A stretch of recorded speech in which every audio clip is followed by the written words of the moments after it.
Hi, welcome back on Do It Yourself channel. Today I'm going to show you how to enable your parking brake in the Bentley GT Continental.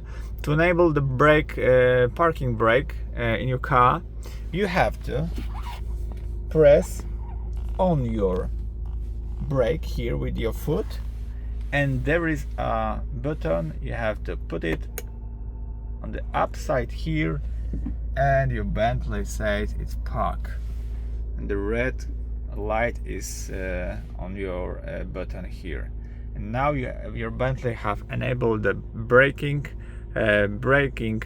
park.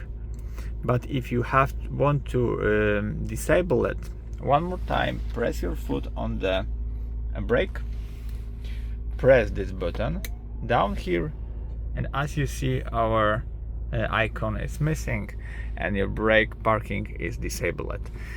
And that's it for now. I hope the video is helpful for you. If yes, you can leave like, leave comment, and leave subscribe, and see you by next video. Hey!